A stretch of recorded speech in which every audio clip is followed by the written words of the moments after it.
Bonjour et bienvenue sur l'émission Plaisir d'amour. Ici Chantal Brault, néo-sexopédienne, spécialiste en savoir-faire et en savoir-être sexuel et spécialiste des sens et du plaisir. Aujourd'hui, on parle de refaire sa vie après une longue liaison ou absence de liaison. Donc, qui de mieux que Ghislain Lévesque, qui est spécialiste en dynamique relationnelle, pour nous parler de ce sujet précis.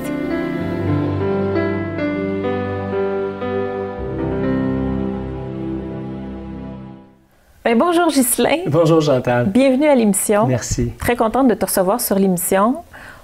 On se connaît pas. C'est vrai. C'est la première fois qu'on se rencontre. Mais j'ai regardé tes vidéos, j'ai regardé ce que tu faisais. Je trouvais que ton approche était très intéressante et particulièrement pour le sujet qui nous intéresse aujourd'hui. On va parler de comment retourner en couple après une longue période, soit avec un autre conjoint, ou soit si ça fait longtemps qu'on n'a pas été en couple. Exact. Ouais. Dans cette circonstance-là.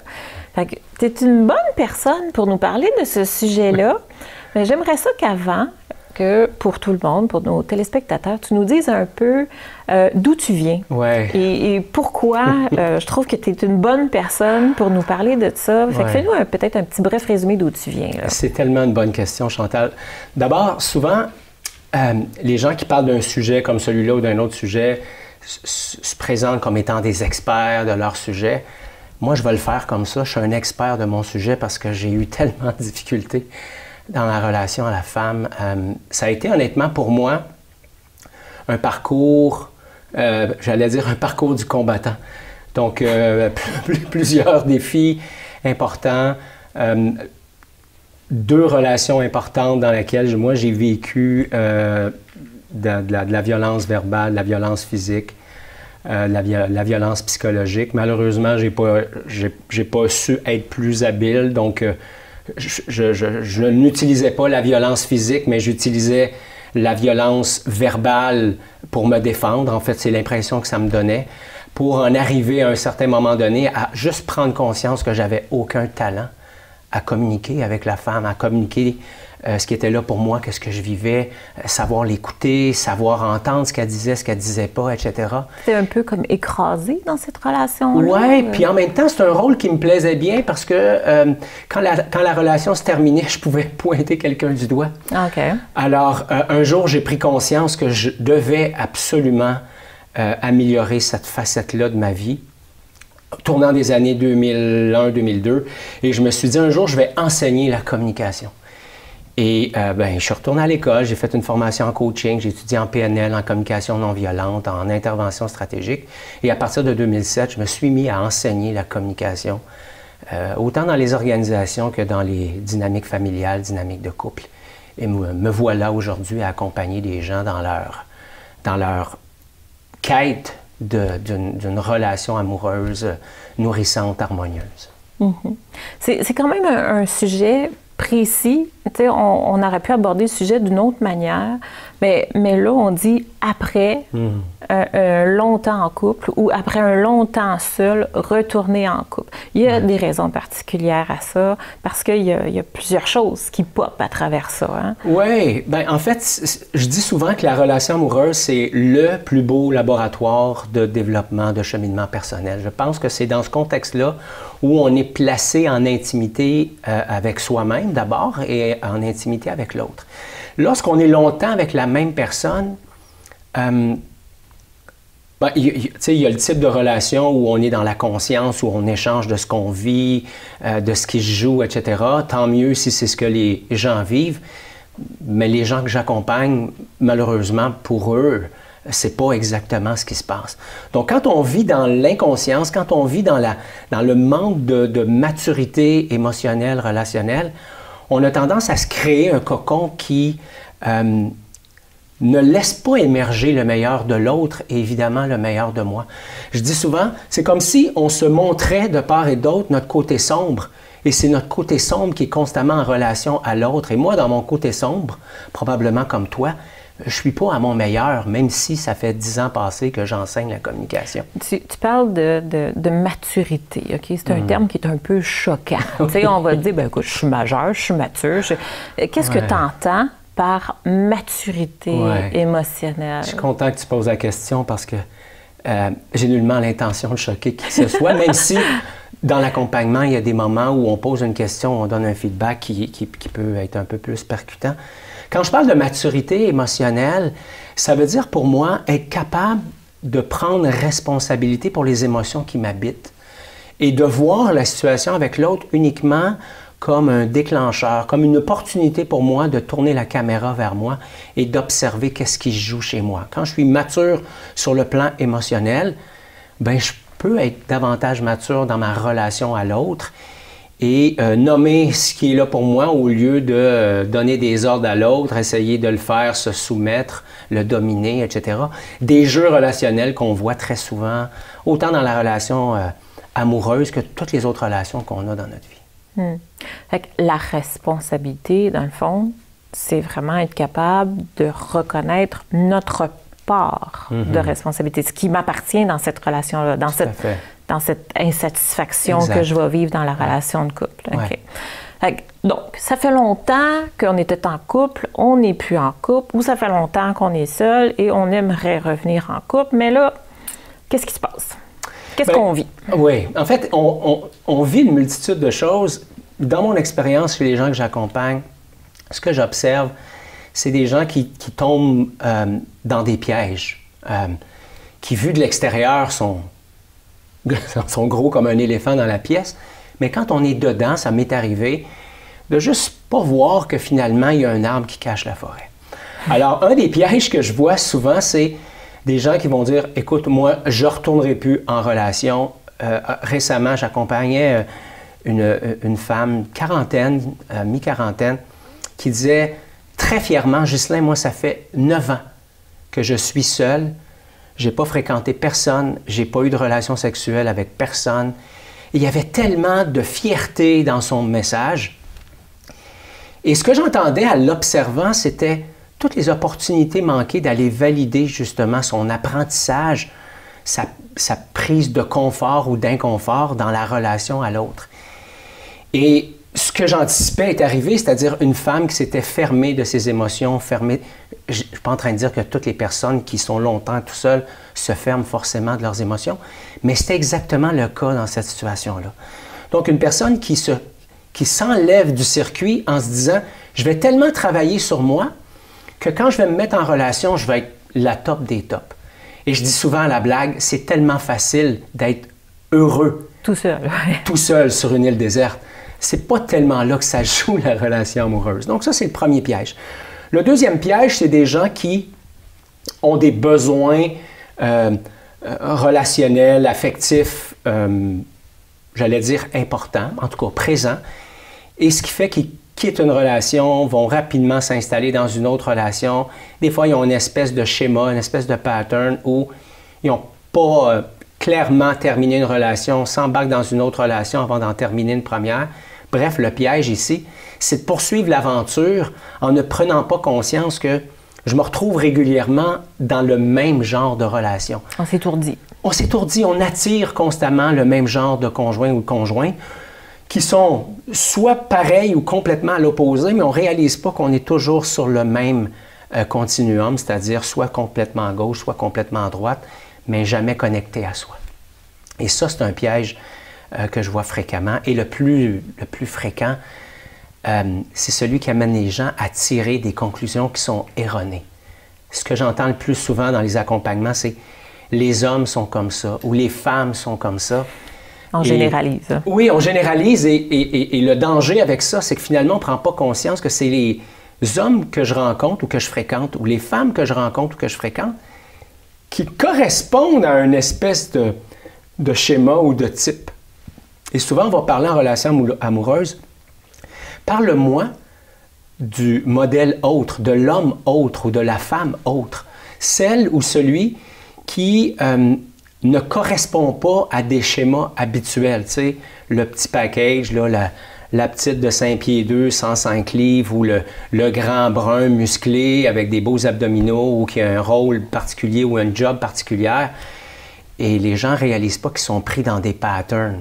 Alors, ils prennent des décisions basées sur des schémas répétitifs, et tout ce qu'ils font, c'est tirer de mauvaises conclusions et évaluer qu'ils sont de mauvais amoureux basés sur ce que j'appelle des gens qu'ils rencontrent qui ont un projet amoureux qui n'est pas compatible avec le leur. Ce n'est pas l'amour qui fait mal. La sélection, finalement, fait défaut. Oui, il est trop restreint, il n'est pas assez clair. Oui. On ne sait pas trop vraiment, finalement, dans quoi on s'embarque et qu'est-ce qu'on veut. Là. Tout à fait. Puis dans cette sortie, ou quand je m'apprête à sortir, je vais souvent entendre, l'amour, ça fait mal. Ça fait mal, l'amour. C'est dur, l'amour. C'est vrai, ça, l'amour, ça fait mal. Bien, écoute, je pense que c'est pas l'amour qui fait le mal, c'est la rupture amoureuse qui fait mal. Ouais. La première des choses. Et je dis souvent la blague, c'est pas l'amour qui fait mal, c'est d'être en relation avec quelqu'un dont le projet amoureux n'est pas compatible avec le mien. Alors, si je me retrouve en relation sans avoir validé un ensemble de choses, juste parce qu'au premier abord, au premier regard, il semble y avoir de la chimie, bien, je pense qu'on n'a pas compris qu'est-ce que c'est une relation amoureuse. Fait que projet amoureux, ouais. Tu définirais ça, les deux voient la relation de la même façon, les deux ont les mêmes valeurs, les deux, qu'est-ce que tu définis dans le projet amoureux? C'est tout ça, Chantal. Pour moi, le projet amoureux, c'est, bon, d'abord, est-ce que physiquement, il y a une attirance? Est-ce qu'il y a de la chimie? Mm-hmm. OK, donc physiquement, on se plaît, il y a de la chimie. Est-ce que quand on est en relation ensemble, on arrive tous les deux à vivre le genre d'émotion qu'on a envie de vivre? C'est souvent une question que les gens oublient de se poser, mais c'est une question que j'aime poser.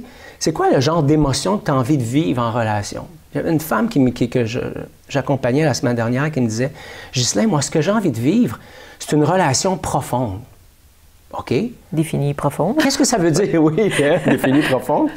Et dans le fond, ce qu'elle disait, c'est « Écoute, Ghislain, j'ai envie de pouvoir... » C'est drôle comment elle présentait ça. « J'ai envie de pouvoir descendre au sous-sol avec lui. » Et ce qu'elle disait, dans le fond, c'est « J'ai besoin de ne pas rester dans la tête, de connecter dans le cœur et de descendre dans le monde des émotions et des besoins. » D'un trip. D'un trip. Pour elle, elle appelait ça au sous-sol, puis ça donnait bien parce que souvent, quand je donne une conférence, un atelier, c'est un peu comme ça. Vous avez besoin de vivre cette émotion de descendre au sous-sol. Attendez pas la 5e année pour valider si ça va être possible ou pas. C'est important de voir est-ce que chez l'autre, ça fait partie des émotions qu'il ou elle veut vivre aussi.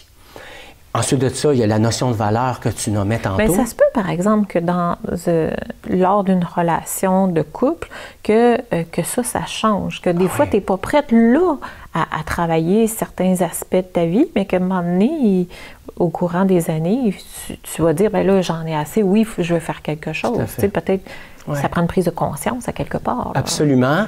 Et ça nous amène dans les valeurs dont tu parlais. Si j'ai une valeur d'ouverture, de compassion, d'accueil, bien, je vais accepter le rythme de l'autre. Être en relation, c'est pas être en relation constamment selon ses propres règles de fonctionnement. Mm-hmm. C'est aussi accepter que l'autre a ses règles de fonctionnement. Et je dis souvent la blague, j'appelle ça des règles d'engagement. Je t'engage et je te tire si jamais ça va pas comme je veux. Tu sais. Oui. Et avoir de la maturité émotionnelle, c'est justement être capable de reconnaître que j'ai une règle d'engagement qui est en train de s'installer et qu'avec la maturité, je vais tout simplement pouvoir prendre le recul, l'observer et la nommer.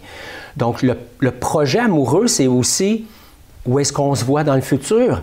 J'ai des gens qui se sont fréquentés pendant 2 ans, 3 ans, pour réaliser au bout de 3 ans que d'un côté, on ne voulait pas vivre dans la même maison que l'autre et que de l'autre côté, c'est ce qu'on souhaitait.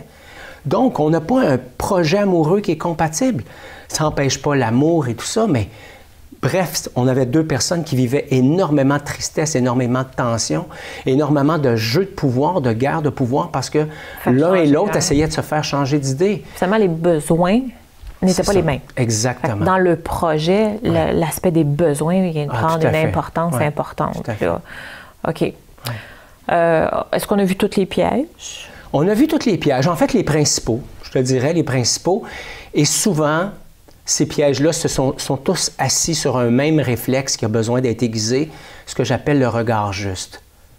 Hein, la maturité émotionnelle, c'est l'art pour moi de prendre du recul et d'identifier la vraie cause au lieu de jouer avec des symptômes. Voilà, on s'observe et à partir de là, j'arrive à prendre de meilleures décisions. Donc, un coup que j'ai ça dans mon coffre à outils, bien, inévitablement, j'ai un regard différent sur ce que j'ai vécu, ce que je vis et ce que j'aimerais vivre en relation maintenant. OK. Comment je peux faire maintenant pour rentrer en relation, dans une nouvelle relation? Parce que c'est sûr qu'à quelque part, quand ça fait un bout de temps, hein, tu étais dans ton confort, hein, tu étais dans une situation, puis là, ça vient ébranler beaucoup d'insécurité que de rencontrer une autre personne. Comment est-ce qu'on s'y prend, là? Comment est-ce qu'on fait ça? Oui. Bien, je pense que la première des choses qui est importante à faire, c'est tirer des leçons de mon passé. Le passé n'est pas le garant de l'avenir, mais le passé, pour moi, dans un contexte amoureux, détient une mine d'informations incroyables. Donc, j'aime bien, puis c'est peut-être des exercices que nos téléspectateurs pourraient faire. On aime ça, les exercices. C'est-à-dire, oui, c'est ça.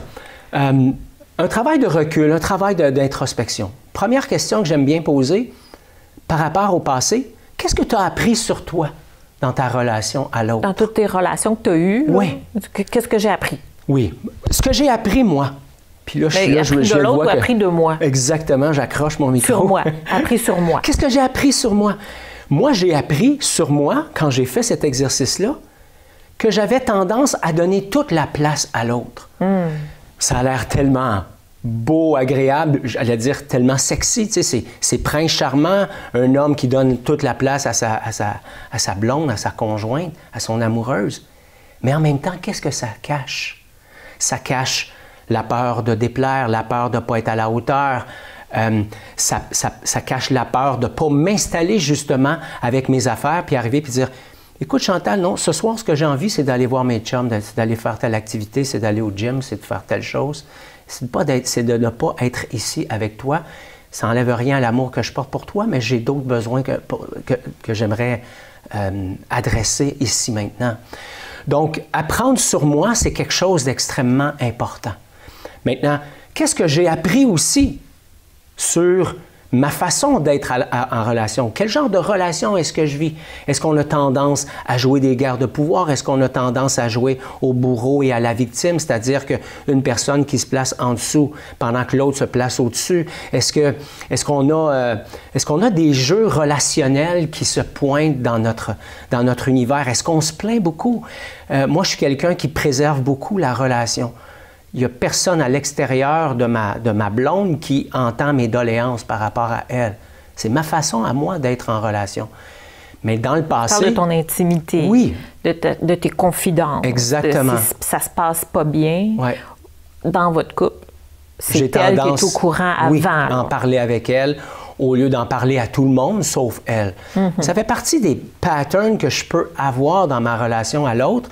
Donc, après avoir regardé ce qui était présent chez moi, je peux regarder qu'est-ce qui émane de mes relations en général. Comment est-ce que ça commence tout ça? Comment est-ce que ça a tendance à se terminer? Hier matin, je parlais avec un jeune homme qui disait « Ghislain, ça m'apparaît étrange parce que c'est ma troisième relation plus ou moins sérieuse et ça commence toutes de la même façon, c'est-à-dire que ce sont des femmes qui sont déjà, des jeunes femmes qui sont déjà en relation. Et quand j'ai creusé un peu plus avec lui, ce sont des femmes qui, en plus, habitent à 300, 400, 500 km de chez lui. Oh là là, OK. Donc, on est forcément dans... Il y a quelque chose par rapport à l'engagement, tu sais. Oui, en tout cas, ça m'apparaît évident. Oui. Donc, pour lui, c'était une prise de conscience quand je lui ai demandé « Qu'est-ce que tu apprends quand tu regardes le type de relation que tu as eu, ta façon d'y embarquer, ta façon d'en sortir, ta façon de naviguer à l'intérieur de ça. » Et ça fait partie des prises de conscience qu'il a faites. Est-ce que j'ai tendance à parler ouvertement? Est-ce que j'ai tendance à me cacher?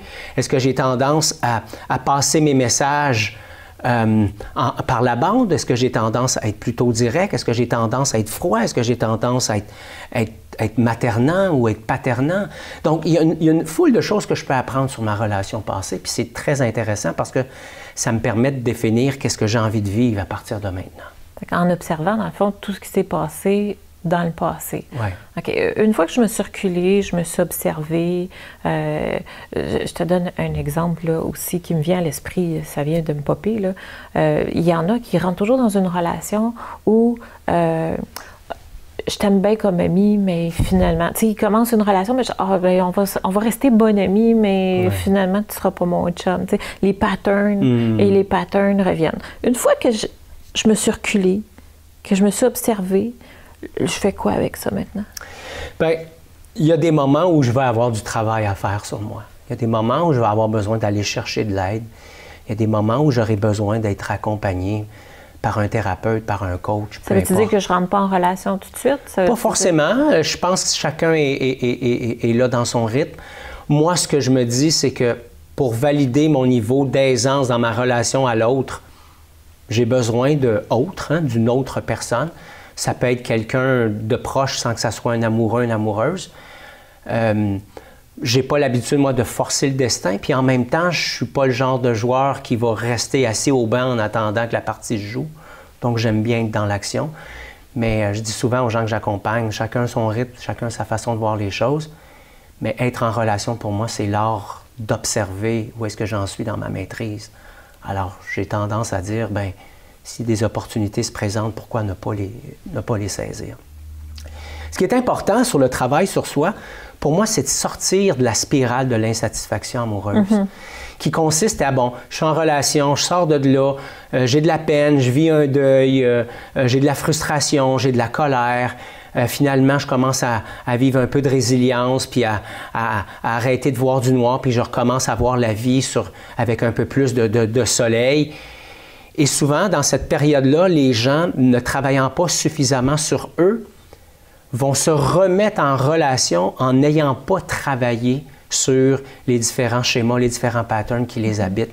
Et ils sont repartis pour un autre tour. Ce que tu dis, dans le fond, c'est que une fois que je me suis observée, que j'ai vu vraiment ce qu'il en était, si je veux passer à autre chose, bien, je ne fais pas juste dire « OK, je me rembarque dans une autre relation », il faut que j'aille plus loin que ça. Ouais. Bien, il y a des choses qui, une fois portées à notre conscience, c'est suffisant, mais il y a des choses qui sont plus importantes. Tu sais, moi, j'avais une blessure d'abandon et de trahison qui était très présente, ce qui fait que quand il arrivait quelque chose dans ma relation à elle, j'interprétais souvent avec cette lunette-là, avec un regard blessé. Tu sais. Alors, si pour moi, j'ai peur de la trahison, ça se pourrait bien que je vois de la trahison un peu partout. Tu sais. Si j'ai peur d'être abandonné, ça se pourrait bien que je vois des possibilités d'abandon un peu partout dans ma relation à l'autre. C'est pas une situation qui est fataliste, autrement dit. C'est un peu ça que tu dis aussi. Exactement. C'est dire que, OK, oui, je vis ça, oui, je l'ai vécu à plusieurs reprises, mais j'y peux quelque chose. Ça veut pas dire que je suis obligée de vivre ça pour le restant de mes jours. Là. Ouais. Donc, on s'observe. Tout à fait. On passe à l'action. Exact. Puis à partir de là, vient le moment où, pour moi, ça devient important de clarifier le projet amoureux. Qu'est-ce que j'ai envie de vivre dans ma relation à l'autre? C'est quoi les valeurs que j'ai envie de vivre, de respirer, d'habiter dans ma relation à l'autre? Comment je vois la relation? Comment je la vois se déployer? Est-ce que je vois vivre avec l'autre? Est-ce que je ne me vois pas vivre avec l'autre? Est-ce que je vois mon futur chum, ma future blonde avec des enfants? Si jamais il y a des enfants, comment je vois ça? Si moi j'en ai, quel genre de relation je veux que cette personne-là ait avec mes enfants? Comment je positionne tout ça? Pour moi, c'est des réflexions que je dois avoir avant pour être capable ensuite de valider dans les premières rencontres avec l'autre. Je dis souvent, vous auditionnez des gens pour le rôle ou un des rôles les plus importants dans votre vie. Ça, j'ai aimé ça quand tu avances. Et vous vous présentez au bar ou au travail, puis parce que la personne vous plaît physiquement, vous partez en relation, puis on oublie toute l'importance de poser des questions d'usage. Mais pour moi, c'est important. Une des questions ou une des mises en situation que j'aimais faire pendant que j'étais à la recherche de l'amour, c'était, écoute, pour moi, de descendre au sous-sol, c'est important. J'ai pas envie d'attendre 3 ans pour savoir si la femme que je courtise est capable de parler de ses émotions. Alors, une des mises en situation que je faisais, c'était souvent celle-ci, c'était, écoute, si j'arrivais à toi ce soir, complètement dévasté, puis que je te disais, Chantal, mon besoin, c'est de déposer ma tête sur ta cuisse pendant quelques instants, juste pour me reposer, tu recevrais ça comment? Et j'ai des femmes qui ont été touchées par ma question, et j'en ai d'autres qui se sont presque sauvées en courant, parce que pour eux, en fait pour elles, ils se disaient, mais si mon homme a des moments de faiblesse comme ça n'a aucun bon sens. Je ne serais pas capable de gérer ça. Wow. Mais moi, j'avais besoin de pouvoir avoir la certitude que je pouvais déposer mon armure et pouvoir m'amener à elle dans ma vulnérabilité, dans tout ce que j'ai de plus authentique. S'assurer que nos besoins concordent avec l'audition qu'on passe, finalement, avec la personne, que nos besoins, nos valeurs concordent aussi ensemble. Puis sinon, on s'engage en partant dans une relation qu'on sait qui ne sera pas nécessairement satisfaisante pour soi. Tout à fait. Il faut conclure, OK? En conclusion, si on wrap ça, OK, on dirait, OK, c'est peut-être difficile de rentrer dans une relation après un certain nombre de temps. Il faut éviter certains pièges. Tu nous faire un résumé? Ouais. Je te laisse. En fait, d'abord se rappeler que ce n'est pas l'amour qui fait mal, mais c'est de se placer dans un contexte où notre idéal et l'idéal de l'autre n'est pas compatible. Prendre du recul par rapport à tout ça et se rappeler que être en relation amoureuse, ce n'est pas de jouer uniquement selon les attentes de l'autre.